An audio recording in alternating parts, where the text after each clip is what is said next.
Assalamualaikum warahmatullahi wabarakatuh.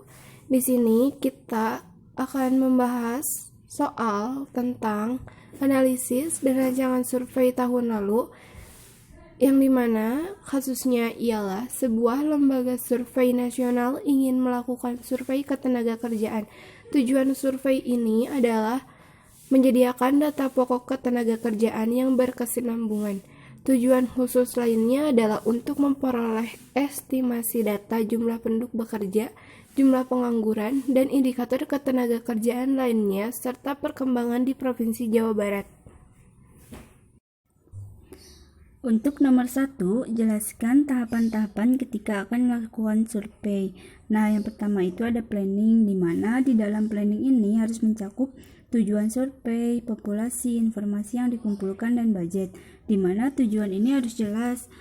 Untuk apa sih surveinya, deskripsinya pun harus jelas. Setelah itu populasi pun harus jelas, target populasinya, cakupan geografisnya, dan siapa saja yang masuk ke populasi itu.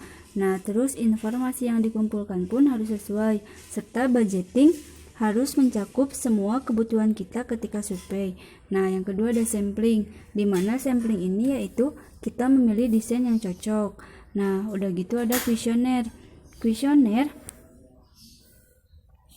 yang dirancang harus ideal dalam pengumpulan data, akurat serta jelas.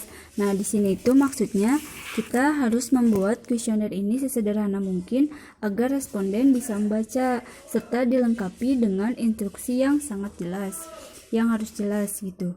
Nah, udah gitu ada pengumpulan data. Pengumpulan data di sini yaitu bisa langsung bertanya ke responden dalam kuesioner, telepon, atau bisa wawancara. Nah, udah gitu ada translation of data, ada analisis data, ada kesimpulan terhadap analisis, dan laporan. Nah, di mana laporan ini digunakan sebagai hasil evaluasi yang telah dilakukan dan mendokumentasikannya gitu, agar si hasil survei ini bisa bermanfaat gitu dan bisa disampaikan kepada masyarakat. Untuk soal nomor 2, tentukan siapa yang menjadi populasi dan unit sampling.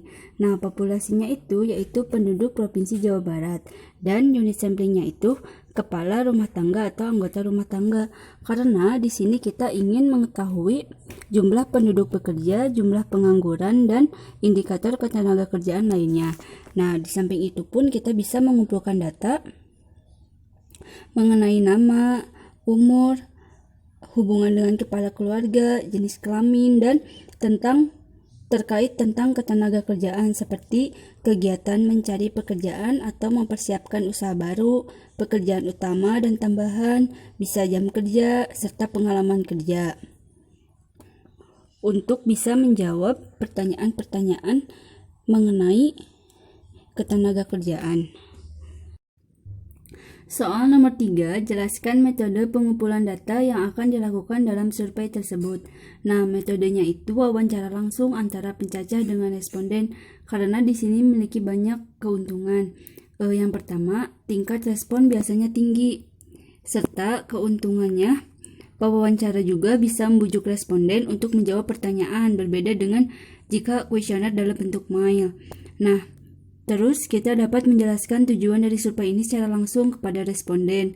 Nah, selain itu juga kita memiliki potensi yang lebih besar untuk menjelaskan item pertanyaan yang sulit yang mungkin menghasilkan jawaban ambigu jika dalam kuesioner dalam bentuk mail. Untuk soal nomor 4, yaitu tentukan teknik sampling yang akan Anda pilih ketika melakukan survei, dan jelaskan alasan pemilihan teknik sampling tersebut dan uraikan setiap proses samplingnya. Nah, untuk teknik samplingnya ini multi-stage sampling yang cocok karena di sini dilakukan secara bertingkat dan biasanya itu berdasarkan pembagian wilayah kerja suatu pemerintahan. Nah, seperti di dalam kasus ini. Nah, setelah itu metode sampling ini pun cocok karena jumlah populasinya pun banyak, serta pemilihan sampelnya pun menggunakan sistematik random sampling agar menjamin setiap anggota populasi mempunyai peluang yang sama untuk dipilih menjadi anggota sampel, dan supaya lebih mudah karena data populasi yang dimilikinya besar. Nah, setelah itu di sini populasinya itu kan Provinsi Jawa Barat, di mana dikelompokkan menurut kabupaten atau kota secara stratifikasi. Nah, maksudnya alasannya karena dari segi penduduk, pekerjaan, lapangan pekerjaan, kota dengan kabupaten ini heterogen tetapi di dalam stratanya homogen. Nah, setelah itu desa atau kelurahan di setiap kabupaten atau kota dipilih secara acak dan proporsional. Di masing-masing desa atau kelurahan dipilih RT secara acak. Setelah itu di masing-masing RT dipilih kakak secara acak.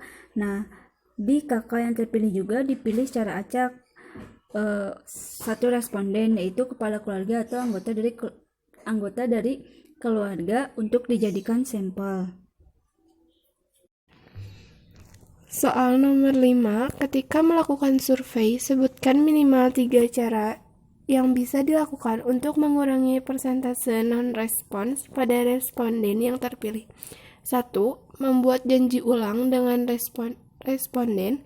2. Tujuan dan penggunaan survei harus dengan hati-hati dalam menjelaskan kepada responden yang enggan membantu. 3. Jaminan kerahasiaan dapat membantu mengurangi ketakutan responden tentang tanggapan mereka untuk tujuan selain yang ditentukan oleh survei. Maksudnya adalah meyakinkan dia bahwa jawaban dia rahasia. 4. Dihubungi kembali pada waktu yang berbeda dalam sehari, seharusnya dilakukan saat tidak ada orang di rumah.